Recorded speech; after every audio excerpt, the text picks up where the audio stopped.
Hi, so I'm going to talk a bit today about DSARs, Data Subject Access Requests, and why they're important to understand. They come under GDPR is where the original DSARs come from, but almost all of the cross-territorial data protection rules have something similar in them, where people who are subject to those rules by those countries, so Europeans or Indians from the Indian Privacy Act, the Californian Consumer Privacy Act, PAPIA for South Africa and Japan, all of those regions now have the ability for members of their populations to request data that organisations hold about them.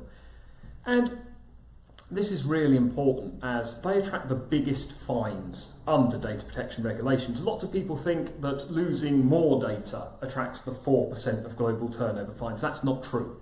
No matter how much data you lose, you're still under the 2% banner. Data subject requests, ignoring them, is what gets you the bigger fines, because that's what these data protection regulations are realistically all about, is allowing people to have more control of their data. Up till now, they've been a little bit rarer than people expected, but we're starting to see an increase in those requests coming in. So people are now becoming more aware of the law, and when people have a dispute with an organisation, their legal team, their lawyers and solicitors are telling them to put in DSARs because that allows them to get a lot more information for cases. And we've also seen quite a rise in disgruntled ex-employees. When someone leaves an organisation, they tend to now see DSARs as a way of getting back at that organisation if they're not happy with the reason they left. So they've become an increasing thing. And without the tools to handle them, it's a real problem. These can take, you've got 30 days to respond, and that is the ability for you to prove that you have looked at all of your data.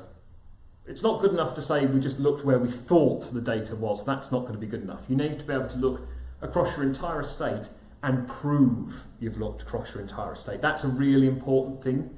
You need to be able to produce proof to the Data Protection Authority when they come asking you, have you applied the right rigorous rules here? You need to be able to say, yes, we've looked across all our endpoints, our file servers, our cloud storage, any databases that hold data, and we've been able to extract all of those bits of data, all those files that contain data about that user, and been able to report on them. We predict that this is actually probably going to be quite the new growth industry for legal teams, much as the PII or people who are phoning up about you've had a crash. We think that it's quite likely that this is going to be the next wave of that. You're going to get adverts for legal teams saying, have you had a dispute with an organisation? We'll do your data subject access request for you for a small fee. They're free otherwise, but a lot of these things these companies produce are. So we're expecting this to be quite a growth industry. So you really need to be aware of this, and you need to look at tools that can help you with this.